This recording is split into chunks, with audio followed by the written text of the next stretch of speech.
Ok, hola a todos, mi nombre es David. Am, bueno, vamos a continuar con las herramientas perdidas del aprendizaje de Dorothy Sayers. Vemos en esta ocasión la parte 2, donde ya ella va a enfocarse en el trivium, un poco de recorderis de la primera parte donde ella veía esta cantidad de problemas en la educación y básicamente decía que no estamos enseñando a aprender a nuestros estudiantes, sino que simplemente les estamos enseñando cosas. Estamos enseñando los temas, más no les estamos enseñando a utilizar las herramientas. Bien. Y la solución que ella plantea es el sílabo medieval, donde aparecen estas herramientas que vamos a catalogar como el trivium. El trivium es básicamente la primera parte de las 7 artes liberales. En ese entonces las llamamos. La primera parte sería gramática, lógica y retórica. Bien. La siguiente es matemática, astronomía, geometría y música. Entonces, esas otras 4 son el quadrivium. ¿M? Las primeras 3 es el trivium.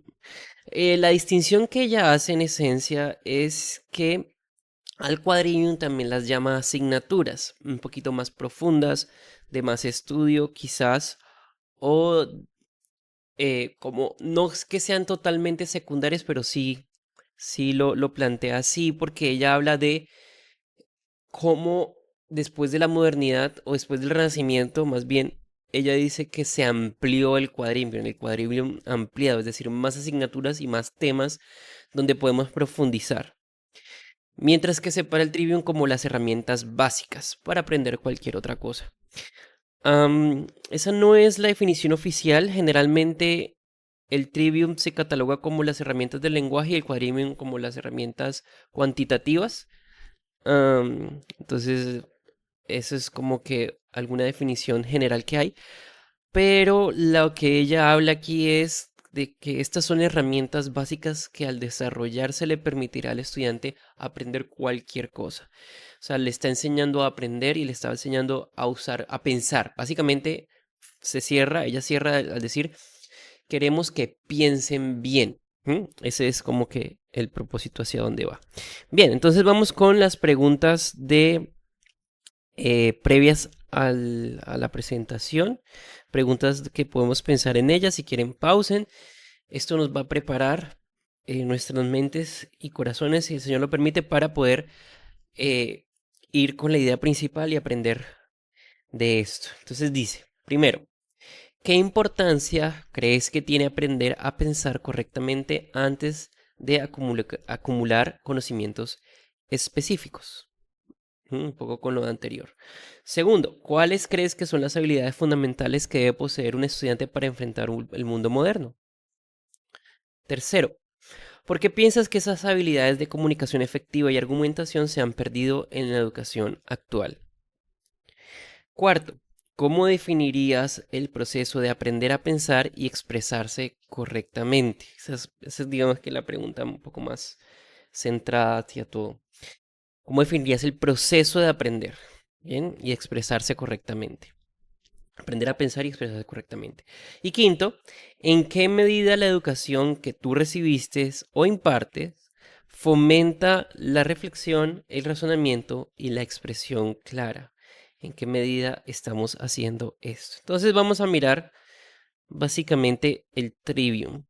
Listo, vamos a dar inicio con el trivium. Entonces el trivium son las 3 herramientas esenciales: la gramática, la dialéctica y la retórica. Bien, eh, son fáciles de memorizar, y la idea es que, bueno, la idea de este video es relacionarlas. ¿Cómo las podemos relacionar con nuestro pues, modelo pedagógico y al mismo tiempo en nuestra actividad educativa, sea como padres o como docentes? Dice, la educación medieval se concentraba primero en forjar y aprender a manejar las herramientas del aprendizaje. Entonces, estas son. Entonces, primero vamos a manejarlas. Bien. Am, Ahí en esta parte es donde ya va a hablar de después, pues, las asignaturas. Y nos recuerda un poquito lo que hablamos antes.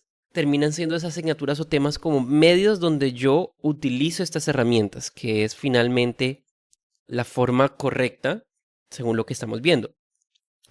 El Trivium tenía el propósito de enseñarle al estudiante el uso apropiado de las herramientas del aprendizaje. O sea, nos dedicamos a eso. Y la idea aquí es ver cómo es eso en acción.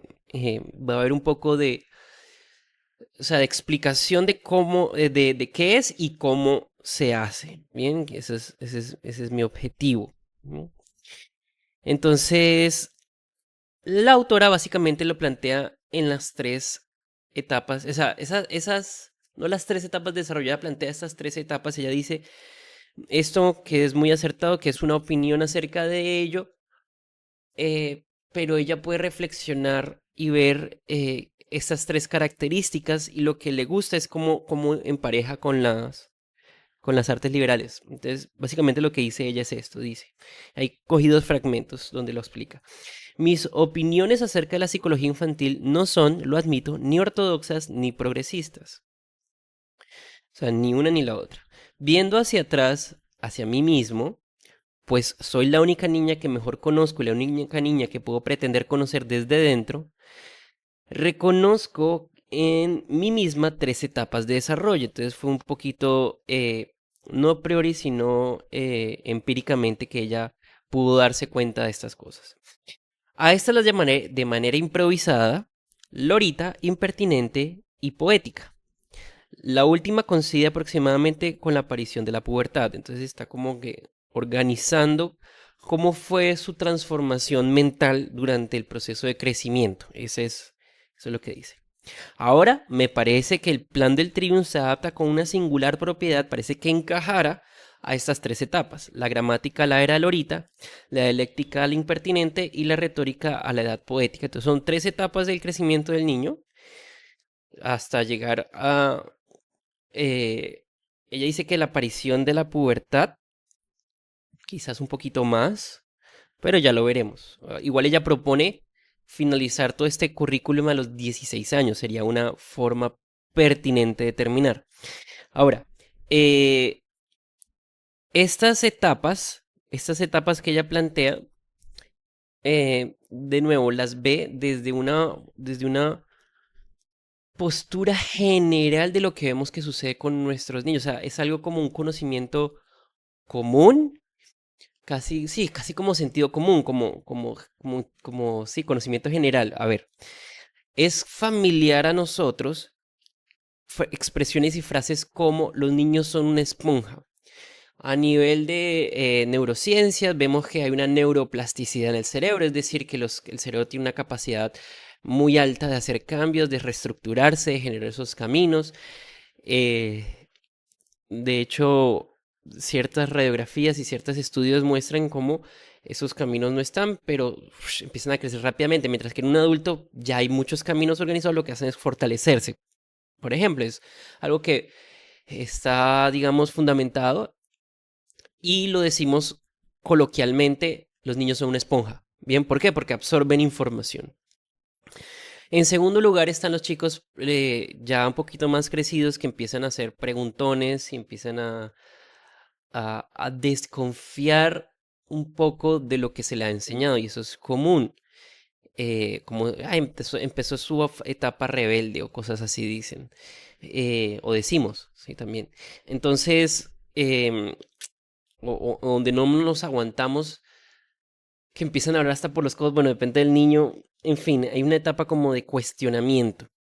Y finalmente hay una etapa como la incomprendida, como que, la que es centrada en sí mismo, de sus ideales, de sus sueños, de sus metas y todo lo demás. Entonces, esto son características culturales que de una forma u otra estamos familiarizados. Bien, entonces ella lo plantea de esa manera y ve cómo encaja casi que exactamente con estos tres elementos. ¿De qué manera es eso? Entonces vamos a empezar una a una. Y una parte que es fundamental en todo esto, pues ella al mostrarnos los tres caminos durante esas tres etapas, hay una proposición. esa proposición es cómo lo usaríamos en un colegio inventado por ella. O sea, ¿cómo sería un colegio así? Ella se pregunta y lo propone de esa manera. Para mi criterio, es es muy válido y funciona. De hecho, hay un libro que se llama a partir de este que es Recobrando las herramientas perdidas del aprendizaje, de un autor, se los debo, pero es muy bueno ese libro donde trata de acercar más esa parte. Ok, ¿cómo lo aplicamos? Bien, pero aquí hay un acercamiento muy bueno y lo podemos ir viendo y esto que nos dé luz a cómo lo podemos aplicar.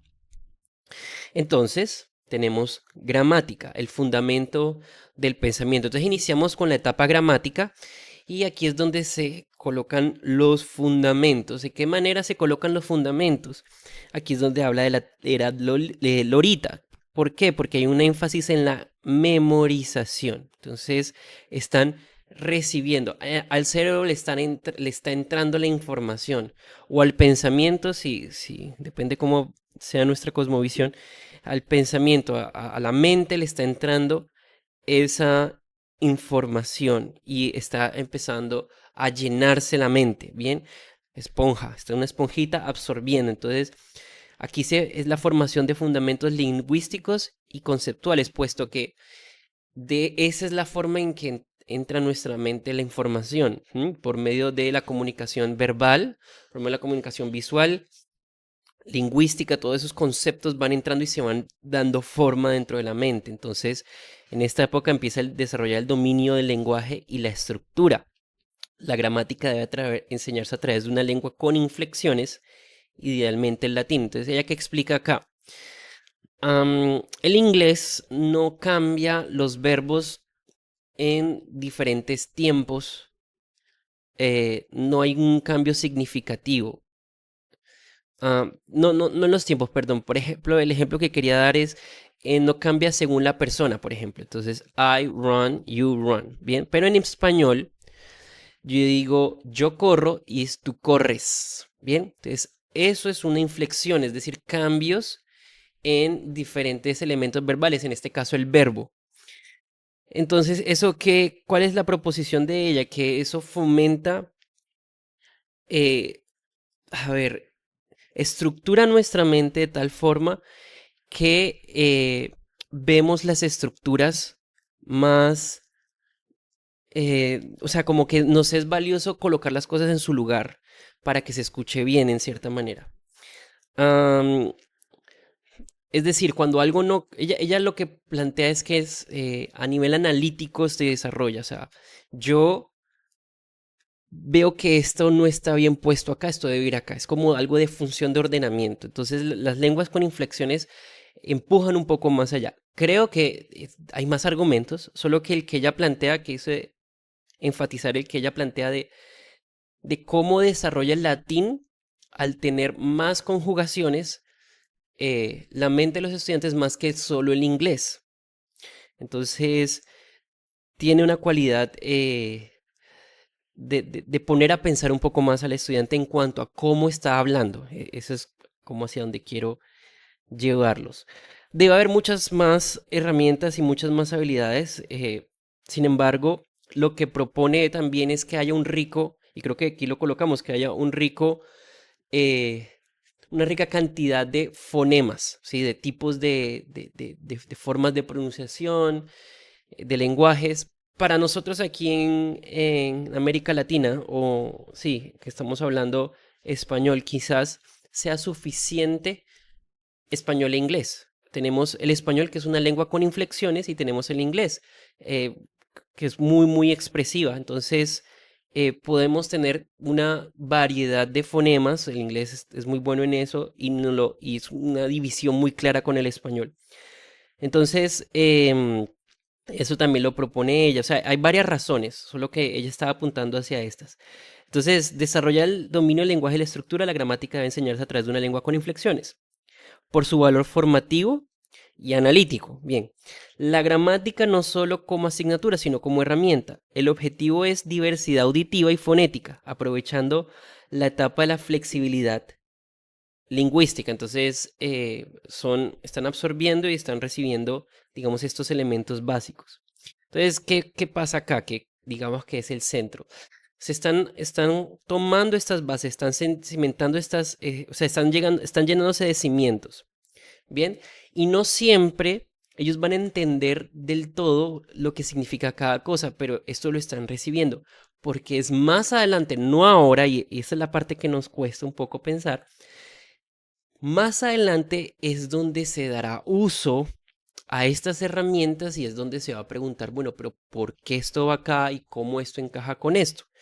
Por ahora no es tan importante. Puede que lo pregunten, puede que eso sea relevante en ocasiones, pero es una esponja, están recibiendo información. El niño puede memorizar cosas que aún no comprende y eso es natural y valioso. No ver las asignaturas como compartimientos aislados, verlas como material base que luego serán utilizadas en las siguientes etapas del trivium. Entonces, en esencia, estos elementos, o sea, el énfasis es buscar los mejores elementos los cuales ellos puedan aprender. Aprender en este sentido quiere decir memorizar, conocer, o sea, que se los sepan. Y ahí pueden haber muchas argumentaciones en contra de la memorización. De nuevo, la lógica para los niños de estas edades en la primera etapa generalmente van hasta los quizás 9 11 años, pongámosle, 11 años.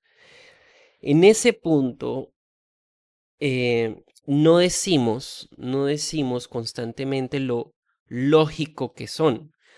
Más bien la expresión es absorción de conocimientos. Todo, ven un video y hay frustraciones con eso, pero y se aprenden lo que dijo la persona y ni siquiera entiende, y esta parte es importante, qué es o cuáles son las implicaciones de lo que dijo esa persona. Entonces, no hay un desarrollo total de la lógica. Claro, el niño en tercer grado, cuarto grado, quinto grado pueden empezar a desarrollar esa lógica, pero que empiece a hacerlo no significa que sea el énfasis de esta época. Entonces, hacemos resistencia quizás a este hecho, que lo importante en este momento es absorber información. Y ella va a explicar algo de esta época en cuanto al carácter del niño, y es que en este punto la memoria es como un juego, ¿sí? El aprender cosas es como un juego y debemos aprovechar que eso es así. Mientras que la lógica, por ejemplo, los juegos de lógica, empieza más como un reto. Aquí es un juego un poco más natural, entonces el aprender de memoria es fácil y en general placentero. Ella lo coloca ahí aprovechando, hablando por ejemplo de las tablas de multiplicación. Aprovechar la facilidad para memorizar durante la niñez. El uso de rimas, historias clásicas y fundamentos lingüísticos. Entonces todo lo que se aprenda a partir de la memoria no quiere decir que sea aburrido. Yo creo que una cosa no encaja con la otra. Y a medida que uno va trabajando y viendo el valor de eso, las ideas de enseñar algo y repetir de diferentes formas, uno lo va a tomar como algo muy valioso y es mejor ir con la corriente en ese sentido de cómo a partir de lo que vemos Dios creó a los niños. En este momento ellos necesitan, o sea, nacieron en un mundo y están conociendo el mundo, conociendo, recibiendo información. Entonces, ¿cómo se ve eso en las diferentes asignaturas? Entonces, por ejemplo, en la lengua y la literatura, versos y prosas en inglés, bueno, el escrito original es en inglés, en nuestro caso en español y en inglés, se puede utilizar ambas.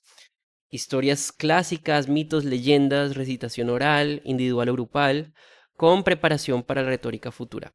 Como preparación para la retórica futura.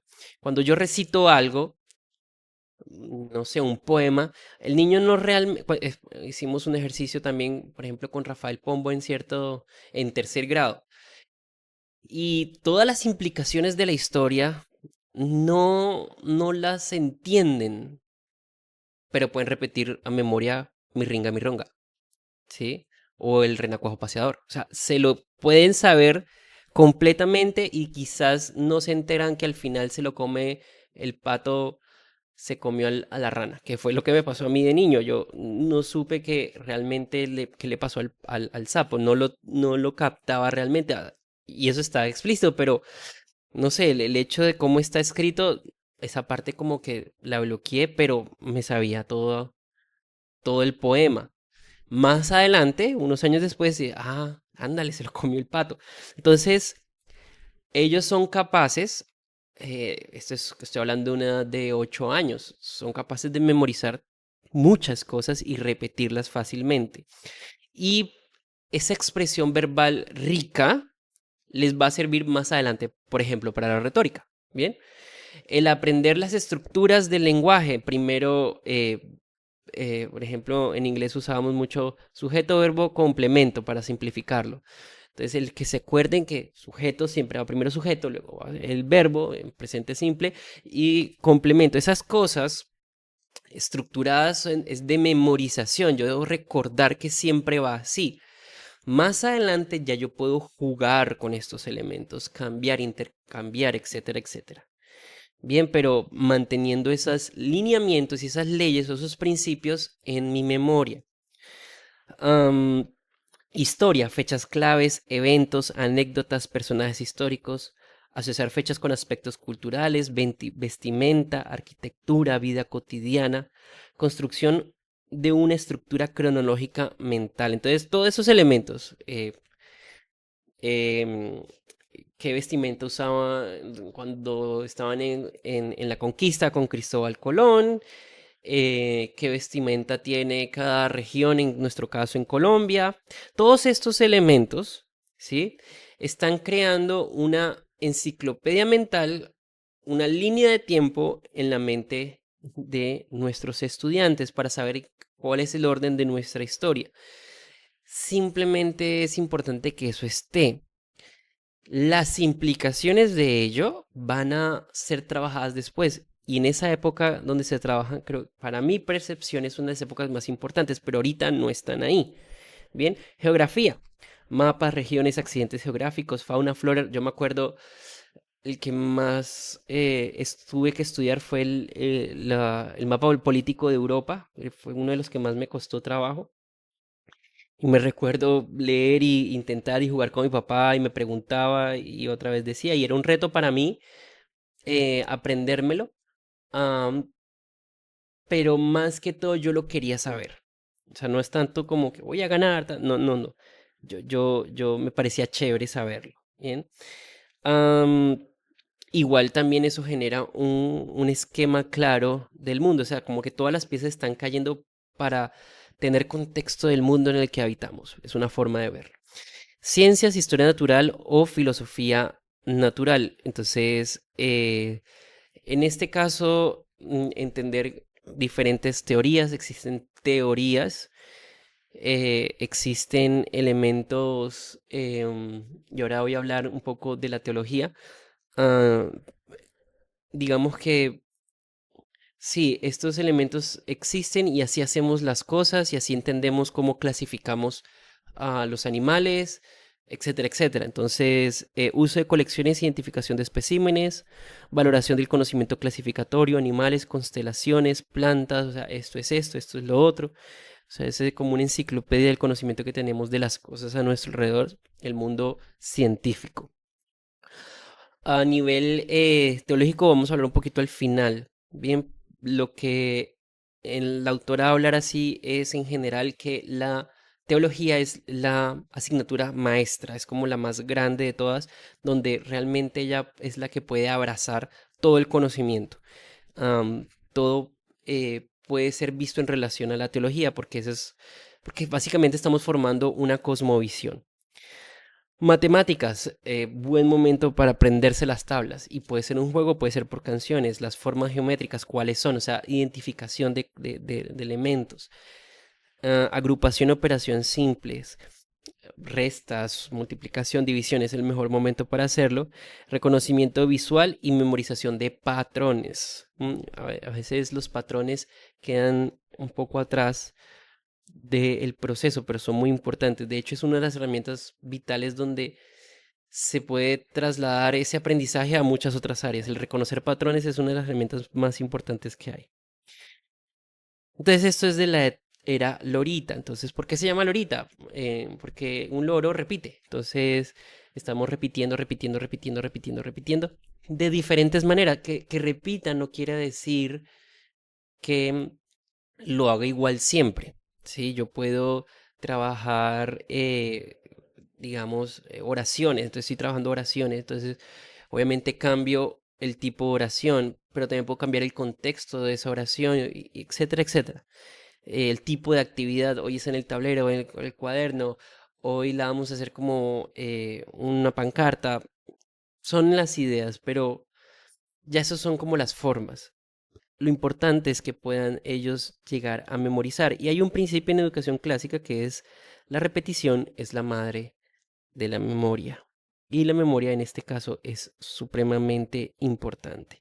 Bien, finalizando, bueno, yo lo voy a hablar en mis términos, ella colocó una serie de edades, creo que empieza desde los 6 años hasta los 9, luego desde los 11 hasta los 13 y luego de los 14 hasta los 16, en esas 3 etapas. Se han hecho muchas revisiones en ese sentido. El libro que les comenté de Recuperando propone otra cosa, hay otros autores que proponen otras. Me gusta verlo de esta manera. Eh, Aquí tenemos desde párvulos hasta transición, toda esa etapa es prejardín, preescolar, perdón, y luego primaria, primero, segundo, tercero, cuarto y quinto. Bien, yo dividiría párvulos, prejardín y jardín, es como una etapa de preestudio o pregramática. Se enseñan estas herramientas básicas, se enseñan los números, las letras, pero es en forma de preestudio, o sea, no estamos estudiando en sí, sino que estamos más jugando. Luego viene transición, primero y segundo, que es gramática completamente. Y luego viene tercero, cuarto y quinto, donde es completamente gramática, pero la lógica empieza a crecer, a empalmarse, ¿sí? Como empieza a aparecer progresivamente.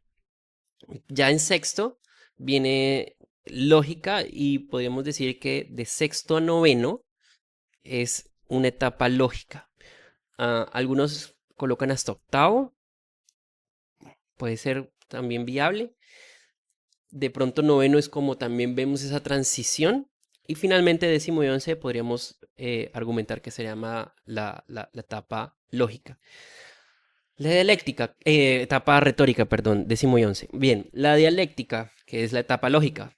am, el arte de razonar correctamente. Y en esta, y si bien una lectura tiene un grosor, o sea, habla bastante acerca de ella porque para mi percepción es una etapa crucial donde todo ese conocimiento que ellos han guardado lo empiezan a darle validez o no. Y tiene principal relevancia porque mucho de ese conocimiento viene de nosotros los padres y también de los maestros. Y es donde ellos pueden empezar a cuestionar y pueden salir muy defraudados. Entonces, ¿cuál es el problema? Que en esa etapa los padres empiezan a desprenderse de una forma, creo que equivocada, del proceso educativo de sus hijos. Ya son un poco más grandes y tienen la tranquilidad de soltarlos a que ellos hagan otras cosas. Pero el problema es donde quizás los están necesitando más. ¿Por qué? Porque es donde hacen las preguntas más cruciales para su vida. ¿Mm? Entonces, desde mi percepción, otra época puede ser la más importante, pero esto lo hago a nivel personal, creo yo, que es una de las más, o sea, para mí esta es la más importante, ¿bien?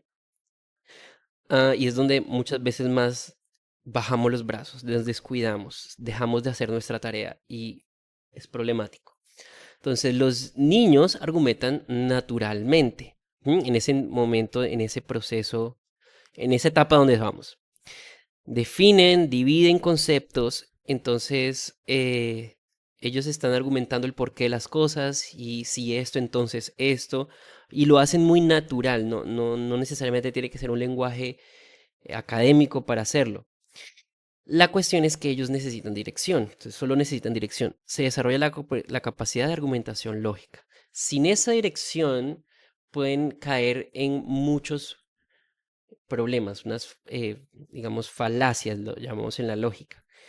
Eh, entonces, la comprensión de la verdad mediante la lógica formal. Es crucial aprender a valorar la claridad, precisión y elegancia de los argumentos. Entonces, em, digamos que eso lo van a ver ellos en entender. ¿sí? Y entre mejor sea la claridad, va a ser mejor. Mientras yo sea más preciso, va a ser mejor. Y la elegancia, le he dado el toque final, va a ser mejor. O sea, el entender es lo que se busca. ¿M? La crítica no debe ser solo destructiva. Ahora, en esto de la crítica destructiva no es solamente decir las cosas de forma ofensiva, sino en de construir, de como de, bueno, no, esto no está bien, frum, quitemos. Sino, no, y tampoco el propósito, no, dame crítica constructiva. Y está bien, o sea, y creo que ambas están bien desde ese sentido, pero no se va a tratar de eso, sino que al hacer estas cosas, yo también debo direccionar a que ellos sean capaces de ver por qué no está bien. En medio de esa crítica, yo debo mostrarles por qué está bien.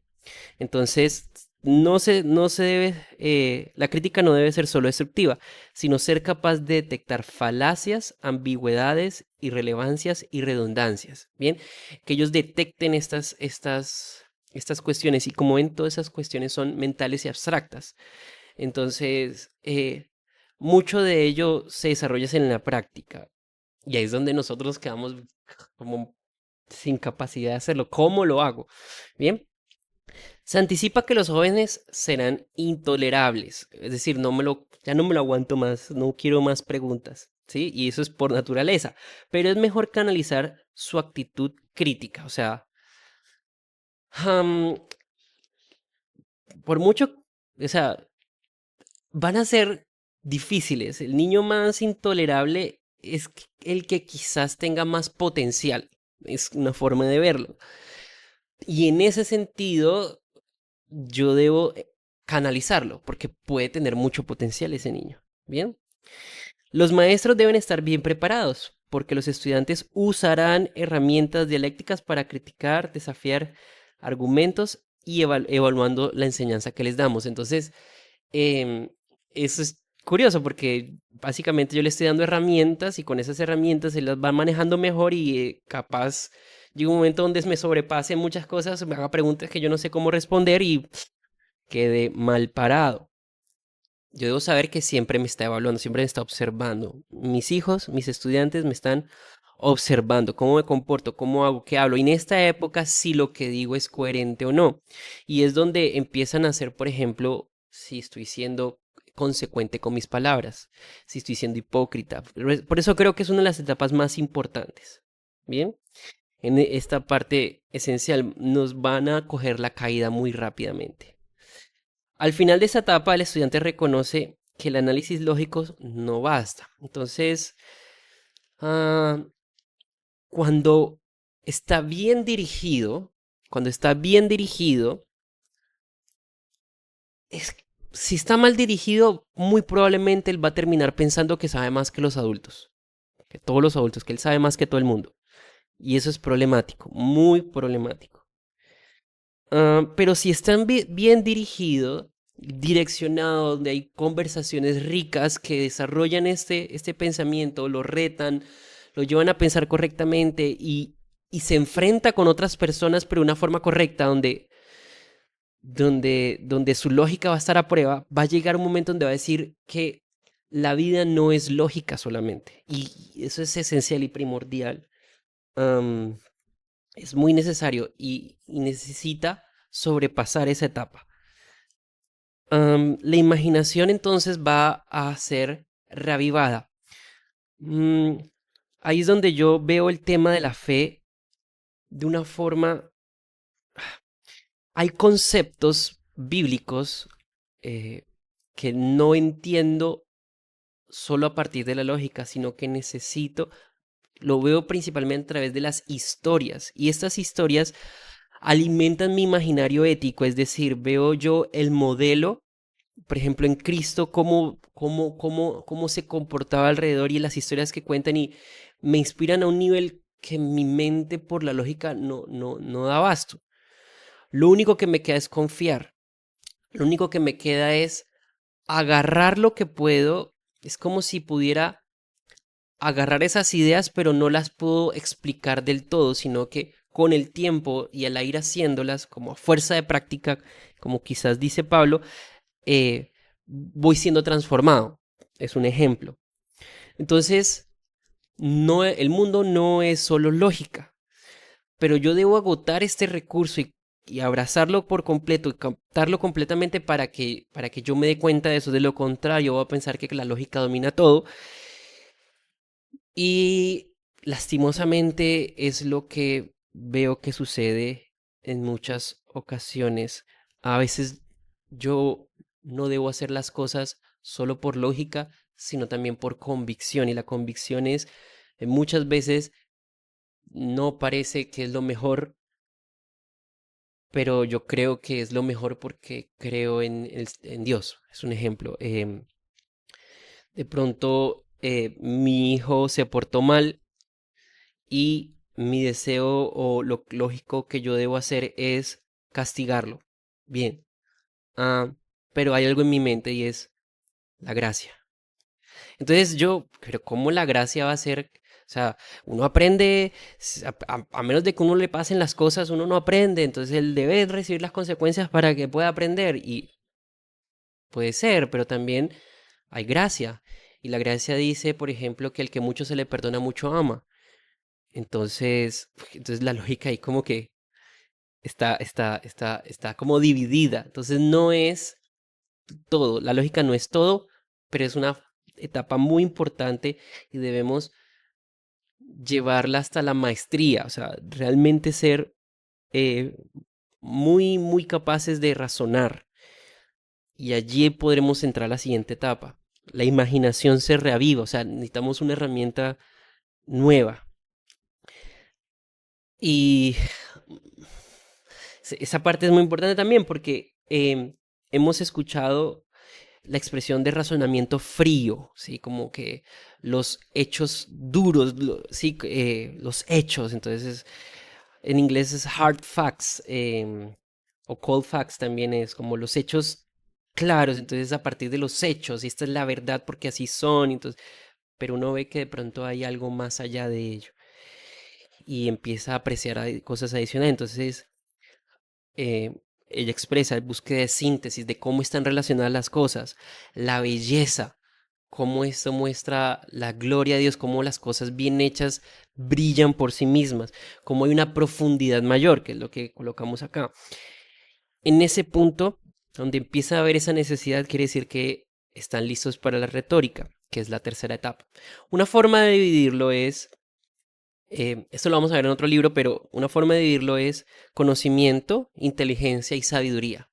Entonces, conocimiento, gramática, estamos recibiendo conocimiento, inteligencia dialéctica o lógica, esto es el correcto uso de las cosas, correcto en tener inteligencia de saber usarlas, pero la sabiduría viene siendo no solamente el ser capaces de usarlas, sino si es bueno o no usarlas. Esta herramienta, sí, un cuchillo. Yo puedo ser muy hábil con un cuchillo y puedo hacer muchas cosas con un cuchillo, pero el correcto uso en ese sentido es, por ejemplo, o el buen uso es cocinar para otra persona, por ejemplo, para mi familia. Eso es un buen uso y es un uso sabio de esa herramienta, por lo que hay usos no sabios. Bien, entonces, en la era impertinente, vemos las asignaturas. Entonces, ella explica, y yo creo que así funciona también para tanto el tránsito de la gramática hacia la lógica, como el de la lógica como hacia la retórica, no hay una edad exacta. Más bien se ve es como una transición, que se va dando. Entonces se da cuando el estudiante empieza a mostrar el deseo de debatir un pensamiento abstracto e interés por argumentar, o sea, de la gramática a la lógica lo empiezas a ver cuando él empieza a tener ese deseo de preguntar, de debatir, de pensar en estas cosas abstractas, de entender un poco más las cosas, un poco más. Esto dicen que es así, pero ¿qué pasa con esto? Entonces ahí empieza ese proceso. Entonces, en lengua y literatura, en esta etapa el estudiante ya domina el vocabulario y la morfología, es decir, cómo escribimos. Ahora, la sintaxis, la estructura lógica del lenguaje, esto es un argumento válido, esto es un juicio de valor, etcétera, etcétera. Am, El análisis gramatical, lo lógico del idioma y la historia del lenguaje. La historia del lenguaje, o sea, cómo nosotros llegamos a hablar de esta manera. Cambios en los tipos de lectura, entonces leíamos muchas historias de pues, novelas, quizás narrativas y cuentos, ahora empezamos a leer argumentaciones. Sí, aquí lo colocamos, entonces se pasa de narrativa a la lírica y la lírica al ensayo, la argumentación y la crítica. El estudiante comienza a escribir sus propios textos argumentativos, es donde empezamos a pedir un ensayo y enseñarles a cómo se usa el ensayo, cómo se escribe o redacta un ensayo.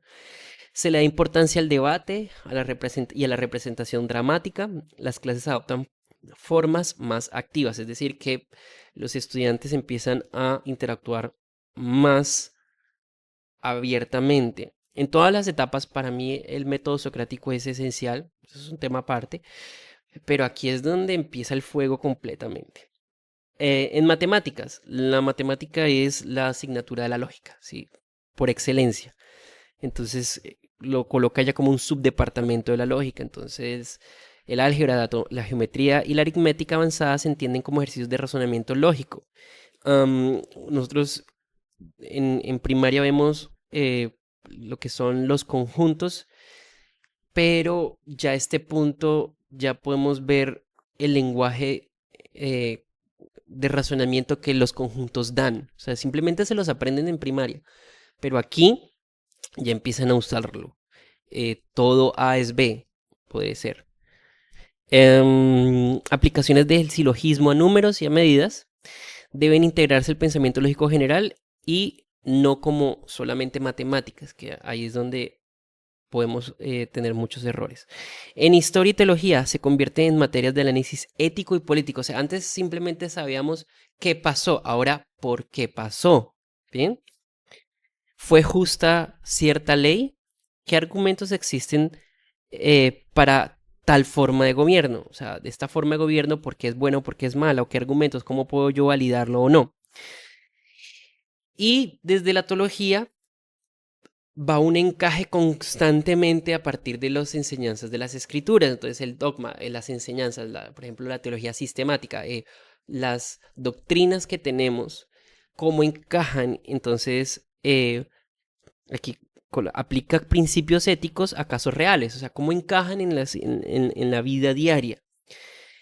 Y eh, clarifica la relación entre dogma y ética. Bien, esta enseñanza porque es buena, vamos, pongámoslo de esta manera. En geografía y ciencias también sirve como material de razonamiento, discusión y análisis, las implicaciones más que todo de qué implica que hoy estemos trabajando con la inteligencia artificial para la educación. Entonces, hay una lógica en ese sentido. Las asignaturas no importan tanto como el uso que se hace de ellas, y eso lo hablábamos en el video anterior de la primera parte de este ensayo de Dorothy. Eh, Aquí las asignaturas es como un terreno de juego, ¿bien?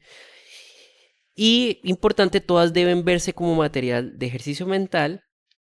Ok, no lo escribí acá, pero todas deben verse como que tienen relación una con la otra, ¿bien? Fomentar la investigación autónoma, importantísimo, el uso de bibliotecas, fuentes fiables y referencias, donde si yo estoy armando un argumento lógico, una tesis, pues yo debo llenarme de argumentos, debo tener más conocimiento. Entonces, quizás en la clase no va a ser suficiente, debo aprender a utilizar estos medios para yo poder seguir alimentando mi gramática acerca de un tema, por ejemplo. O sea, nunca se va a dejar ninguna de estas herramientas se olvida, sino que, bueno, ya pasamos la etapa gramática, es decir, que esta herramienta ya la puede usar a libertad, adquirir información, es la primera parte. Lógica, empezar a utilizar esa información y armar cosas. Y por último, viene la retórica. En la etapa retórica vemos el arte de comunicar con claridad. Entonces, eh, en este punto el conocimiento memorizado se reinterpreta. Entonces, dentro del cerebro está esa... Es como que entra la información, la procesa y luego la procesa para sacarla. Bien, uy, me fui hasta por allá. Entonces, y de forma correcta. Bien, el análisis lógico da paso a la expresión creativa e integrada. Aparecen momentos de descubrimiento repentino de la verdad, porque la imaginación está en función, como ese eureka, ¿bien? Se expresa, se busca que se exprese con elocuencia y persuasión. Esto creo que es correcto y no solamente lo voy a decir como tal, sino que yo voy a buscar la mejor manera. Es el uso sabio del lenguaje. El poder de la palabra para transmitir la verdad. Ejercitar la autoexpresión como herramientas bien afiladas. Entonces, esa es la forma de desarrollarla. Finalmente, eh, es como el output. Bien, ya mucho input, ya entra mucho, entra, procesa, listo, ahora saca. Priorizar la apreciación estética sobre la crítica. Entonces, ok, esto que dijiste, a este punto, si estamos bien las cosas, probablemente esté bien. Pero esto que dijiste, bueno, puedes corregir. Pero la forma en que lo dijiste tiene mucha relevancia. Entonces uno va a poder, me gustó mucho la expresión que utilizaste porque muestra claramente lo que dijiste. ¿Qué tal si hubieras dicho adicionalmente esto? ¿Refleja mejor el punto o no? Etcétera, etcétera. Entonces, en la dialéctica se descubre que todas las ramas del saber están conectadas, y esa parte importante. Al, en ese despertar imaginario, yo tengo la posibilidad de utilizar todas estas ramas y ver qué relaciona entre ellas. En eso estoy utilizando lógica, pero ahora veo claramente que están todas juntas, ¿sí? Ah, en la retórica se percibe todo el conocimiento como uno, que todo el conocimiento es uno, lo que lleva a la integración intelectual, capacidad de ver las relaciones no solamente superficiales, sino profundas entre las diferentes disciplinas. La retórica, ella escribe, mostrará que todo el conocimiento es uno. ¿Cómo finaliza esta etapa? Eh, de nuevo, esta etapa va a mostrar es la capacidad, qué tan sabios son los estudiantes, qué tan sabios son mis hijos, ¿bien? Y esa sabiduría se expresa por medio de sus acciones, por medio de lo que dice, todo lo que saca, lo que sale de él. Entonces, las actividades van un poco relacionadas hacia allá.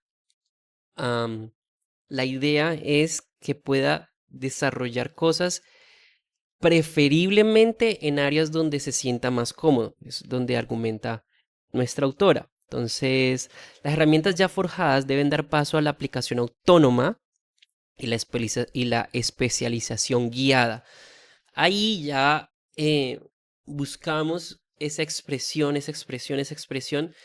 ah, y como la buscamos podemos, digamos, corregirla o direccionarla correctamente. Y en muchos casos vamos a buscar ayudas de personas más especializadas en esas áreas específicas, si se desarrolla más en la matemática o en el arte, etcétera, etcétera. Entonces, es claro aquí, no hay un sílabo rígido, o sea, sí hay un sílabo, sí hay cosas que debemos trabajar. ¿Sí? La dialéctica les permitió pues entender la relación de las cosas. Ahora, ¿cómo las usamos? O cómo las usamos bien. Se necesita cierta libertad creativa. O qué puedo proponer. Perdónenme lo anterior, más bien qué puedo proponer ahora. Si un estudiante muestra inclinación hacia un área, ejemplo, ciencias, artes, humanidades, se le debe permitir profundizar. Sin embargo, también se recomienda tomar algunas clases fuera de sus áreas de interés para mantener la mente abierta. Entonces, no es rígido, pero aún así estamos viendo matemáticas. ¿No le gustan mucho las matemáticas? Bueno, no importa. Es bueno que su mente siga desarrollándose en esas áreas, así no sea el área fundamental.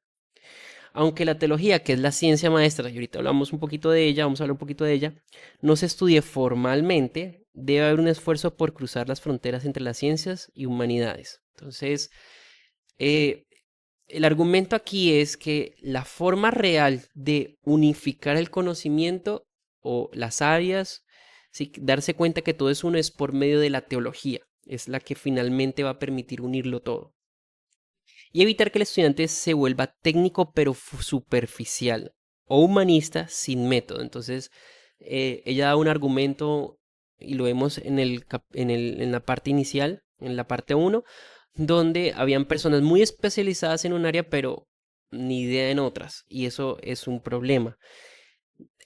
Conocen mucho de algo pero no saben cómo llegaron a aprender eso, ¿sí? No saben cómo aprender. Bien, aprendieron mucho algo, pero no saben cómo aprender. El latín puede dejarse a un lado si ya cumplió su función formativa, y a quienes no tienen aptitud para las matemáticas se les puede permitir descansar. O sea, no se va a profundizar en ello. Pero sí se trabaja. Se propone recuperar. Bueno. Los proyectos tendrían un énfasis muy claro. O sea, cómo ellos o qué ellos producen. Bien. Entonces, se propone recuperar una tesis final presentada y defendida públicamente como culminación del trivium, como proyecto de grado. Bien, sí, como un proyecto de grado. Ya se va a graduar y que haga un proyecto. Similar al examen de salida o a una defensa de grado. Esto integra todo lo aprendido, contenido, forma, análisis y expresión, porque están produciendo. Um, y ahí es donde ella, digamos que finaliza estas etapas, dice a lo que esto equivale es que el estudiante ordinario, normal, general, cuya educación formal finaliza a los 16 años, en esas etapas que ella propone, de 6 a 11, de 12 a 14 y 15 y 16. Creo que es así como lo plantea. Y tomará solamente el trivium, los que finalicen ahí. Los que vayan a pasar a la universidad o a estudios más avanzados seguirán en ese proceso. Es como ella lo ve. Hoy en día diríamos que ahí finaliza el colegio. Puede finalizar los 16, no tiene que finalizar los 16, sino que puede finalizar los 16 con este orden que ella establece. Es una forma de verlo. Nosotros igual nos regimos, en caso de Colombia, de todo lo que es preescolar, primaria y bachillerato. ¿Puede terminar a los 16? Sí, puede terminar a los 16. ¿Puede terminar a los 18 más? Puede terminar a los 18 más, dependiendo de cada niño. Finalmente, para cerrar el video, está la teología como la ciencia maestra. Y él lo coloca antes de hablar de la dialéctica, uh, porque es como un tema que necesita abordar. Yo lo puse aquí al final para mostrarlo en relación a todo lo anterior. Bien. La teología es llamada como la ciencia maestra porque proporciona una síntesis final a toda la estructura educativa. O sea, sintetiza. La palabra síntesis es unir, volver uno. ¿Sí? Sin ella, la educación queda como cabos sueltos, es decir, incompleta y sin propósito unificador. Y yo creo que aquí la palabra propósito es supremamente importante. Aunque algunos podrían omitirla, el estudiante que ha sido bien formado en el trivium probablemente llegará a ella por sí mismo. Es decir, es como el dicho de todos los caminos llevan a Roma. Bien, me acuerdo en Romanos que Dios se ha hecho evidente. Y si Dios permite y le da una correcta inteligencia, una correcta sabiduría a una persona, esa persona va a decir Dios. O sea, va a preguntarse acerca de Dios. Va a llevarlo hacia Dios. Necesita entender bien. Porque de todas formas la teología nos da una cosmovisión. Y es una cosmovisión que abarca todas las áreas. Entonces, si aún así no se le enseña, probablemente esta clase de estudiante educado por el trivium va a querer entender qué es la teología. Bien, pero es la que va a unificar toda. Entonces no se recomienda omitirla. Durante estas etapas, ¿cómo funciona? Entonces, en la etapa gramatical estamos recibiendo información y es el momento propicio para escuchar toda la historia de la redención, entonces la historia de Dios y del hombre como una sola narrativa, o sea, toda la historia completa de la escritura. Creación, rebelión, redención. Entonces es ahí donde ellos se la van a aprender, a sabérsela. No es necesario que entiendan completamente las implicaciones, se las vamos a enseñar, pero ellas van a venir mucho tiempo después y van a venir a veces para algunos padres va a ser difícil porque, ay, está cuestionando. No, no, no. Es el momento propicio para ello, para argumentar lógicamente y la Biblia nos da para ello. Pero en este punto inicial en la gramática están aprendiéndoselos, ¿bien? Entonces dice, así como los elementos fundamentales, entonces el credo de los apóstoles, entender en qué creemos, ¿bien? Aprenderse el Padre Nuestro. Son cuestiones de memorización, los 10 mandamientos, los frutos del espíritu, el fruto del espíritu. Son cosas que podemos aprendernos aún así no sepamos a profundidad qué significan. Es importante.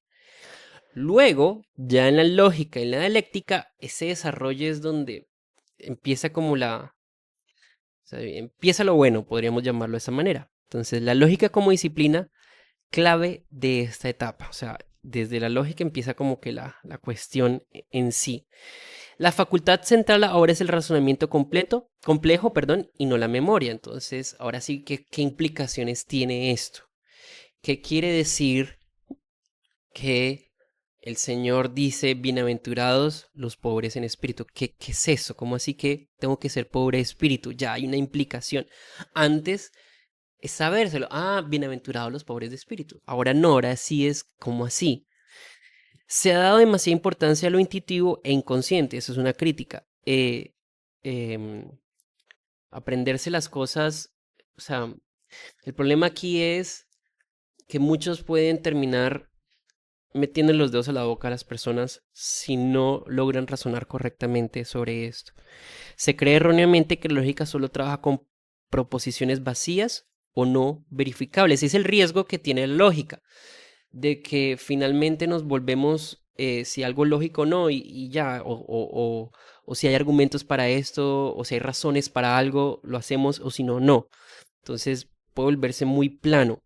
Am, Ese es el riesgo que tiene. Sin embargo, en relación con la teología, debería enriquecer nuestra experiencia.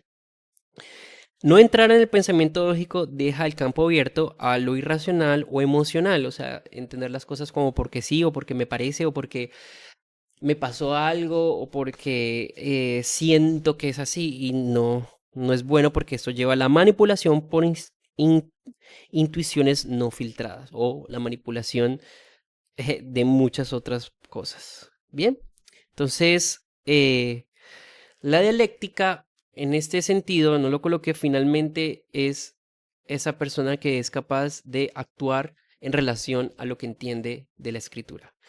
Eh, Actuar de manera piadosa, entendiendo de que necesita a Dios, por ejemplo, pobre espíritu, entiende que necesita a Dios porque depende plenamente de él. Es un mendigo sin que Dios, sin Dios, o sea, necesita que Dios haga en su vida y todo lo que sucede siempre debe estar conectado porque es Dios quien realmente lo ayuda. Am, y según ese entendimiento actúa. Entonces, el output, la salida, es esas acciones conforme a lo que ha entendido acerca de Dios. Y bien, esta es como una explicación de lo que es el trivium y cómo se aplicaría en, en un colegio. Ya hace como la idea de cómo sería esto aplicándolo en un colegio hipotético que ella tiene. En nuestro caso también, como padres, lo vemos como cómo funcionan estas herramientas y cómo podemos ayudar a nuestros hijos en el crecimiento de ellas. Finalmente, para cerrar, les dejo entonces las preguntas de comprensión lectora. Entonces, primera pregunta. ¿Qué es el trivium y cuáles son sus tres componentes principales? Segundo, ¿cómo se relaciona cada etapa del trivium, gramática, dialéctica y retórica, con el desarrollo intelectual de los estudiantes? Tercero, ¿por qué Sayers considera que el aprendizaje de la gramática latina es fundamental para una educación sólida? Cuarto, ¿de qué manera la dialéctica fomenta el pensamiento crítico y el razonamiento lógico? Quinto, ¿cuál es el propósito de la retórica según Sayers y cómo culmina el proceso educativo clásico? ¿Mm? Y estas son ya las preguntas de reflexión. Ok, ¿qué tan preparados estamos como docentes para enseñar pensamiento crítico y expresión clara? Miren que esta es una parte, esto debe caer como un puño. Segundo, ¿de qué manera podrías incorporar elementos del trivium en tu práctica docente? ¿De qué manera podríamos hacerlo? Tercero, ¿qué opinas del enfoque clásico que plantea que primero hay que aprender a pensar antes de aprender las asignaturas específicas, como con lo del trivium y el quadrivium? Cuarto, ¿cómo podrías promover en tus estudiantes la capacidad de argumentar correctamente en lugar de solo memorizar información? Y quinto, esto va apuntando un poco más hacia la parte de la dialéctica en adelante. Y quinto, ¿de qué manera podrías motivar a tus estudiantes a expresar sus ideas de manera clara, precisa y persuasiva? Apuntando eh, hacia la retórica. Bueno, espero que les haya gustado este video, que estén muy bien, Dios los bendiga.